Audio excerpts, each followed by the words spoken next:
Welcome back to Straight Talk. Yeah, the thing, Ron Kirby, we were talking about before the break, passed away. Now he was one of the chiefs going back to the beginnings of the Mohawk Council. Back then it Mm-hmm. was it's like I don't even know, was go back to the days of the MRI, the MRA. MRA rather, Yeah. excuse me, Mohawk Recreational Association. And of course, Ron Kirby was an active man in coaching in the community, young people in sports. So that's how they got it, sort of the foundation. So he was there with Andrew DeLille and those guys at that point in time, trying to find a way to organize politically and move things away from the control of the Indian agent. So he's one of the earlier guys in there. So the Mm-hmm. first guy that became, I guess, chief in that particular kind of way. And I don't know if I know the term right now was applied to him through the MCK as the first Grand Chief, and I don't think that was a term then. They were But mayors at the time. yeah, Mm-hmm. in those days, basically what happened was Was he the first or just a former? no. And what you have to look at is that period of time after the MRA, when development of the Band Council, Mm-hmm. as we kind of know it now, how it starts at that particular time.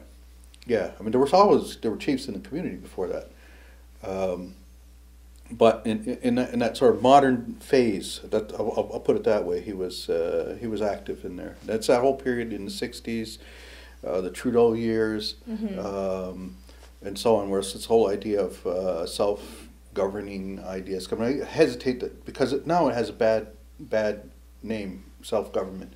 But the genocide, but it was in those days. It was really getting it out of the hands of the Indian agent. Who had How kind of long was control. he in office for? Do you I remember? can't remember, think but a number of years. Like, In those days, there's still people were voting by districts, mm-hmm. and what you ended up with a council. Sections. Yeah, sections, and that from the table, say if you elected, say X number of chiefs from the different sections.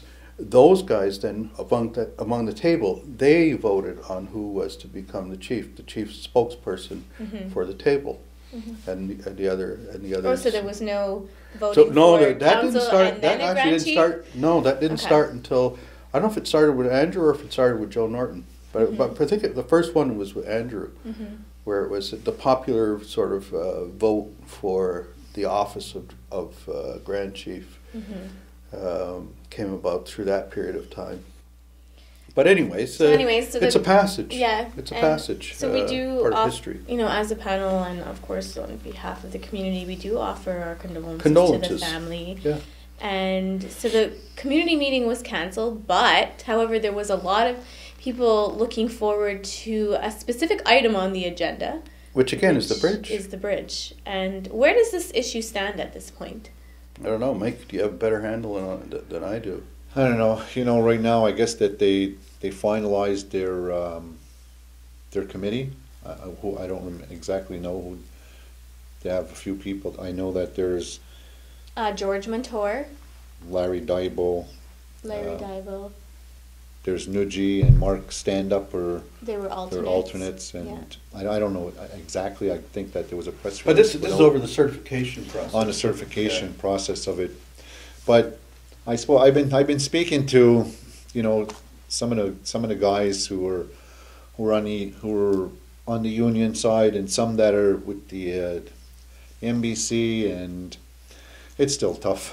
I know that there's been a couple of talk shows on other media in regards to what each side is looking for, and at the end of the day, I think that they want to come to a resolve and get the job done. Mm-hmm. But it's still becoming a pissing contest, and it's still political. They're still fighting to jurisdiction and everything else, and with the council. Some people are saying that Mohawk Council is taking on too big of a role in here, and if they're supporting the union, and if they're backing the union, then what does that mean for the rest of the community? If other departments in the Mohawk Council decide to go union, are they going to back them the same way? Say if the police want to join the police brotherhood, is the Mohawk Council going to back them?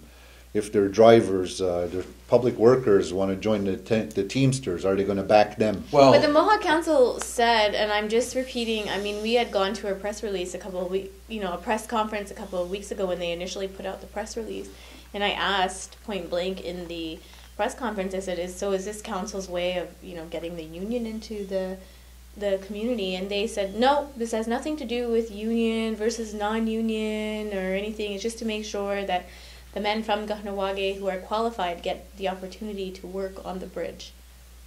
yeah, but that does go to the whole issue. The question is about whether the province has jurisdiction to determine whether or not people have qualifications to work on that, and what impact it has in terms of the hiring of Mohawk men to work on that job, or Mohawk people, never mind just men. But I mean, I think that Rhonda's the portfolio chief on there, and my understanding is that she signed an MOU stating that they're going to follow all the union rules and all the laws of Quebec on the bridge, and that it's going to be done like that. So what does that mean? Well, what it means is that regardless, I mean, I'm torn about it, because on one hand, well, okay, so what do you do? I mean, if you had your own qualifications, would you want them to be less? Well, of course, you want them to be at least as good and maybe better. But really there is people who are looking at it and they're critiquing. They're saying is, well, okay, so what have you done other than put beads and feathers on Quebec's legislation? And so basically, you're agreeing to their jurisdiction over the job and over the men who are going to be able to work on. They're only able to apply that jurisdiction because a non-native company won that bid. Had it been a native company, perhaps, or factually actually, I'm not sure that it wouldn't have been applied. Yeah. The other thing is, has anybody heard? Have you heard? Have they sent out? Because I haven't seen it sent out anything. So the last understanding I had is, so it passes at the table that they're going to send this up to Quebec. But it's still in Quebec's hands. Quebec doesn't have to say yes to it. They could turn around and say, well, no, thank you very much. But actually have not. We already have something that applies. Whether they'll do that, of course, is out there. So we can't presuppose it, but you could ask the question. So right now, according to, I guess, both sides, everything is set to go. And till they said, but they still have to settle the labor issue. And we're still waiting for NBC and or the guys on the union side to come on to the show and and let's talk about it. I know that they had done on other media, but again, some people hear it, some people don't. When you go on other media, sometimes you're on for that half hour and it's gone. You don't get to hear it again. Yeah. With this show, because of the format of the show and how we loop the shows, that if you miss it, you get to see it again, and and more people are informed. But we'll wait and see what's going to happen. I know the band meeting, once it takes place, it's going to be, I guess. I didn't see a lot of stuff on the agenda other than that, but that would have been one. Because it's one of the big things, and we can talk a little bit. There was some kind of political update thing. Yeah, but I mean that's the usual stuff. But I think when you don't really have a lot to say, I'll put it out there like that. I also put it out there. We're going to take a break from Straight Talk. We'll be back after these messages. Don't go away.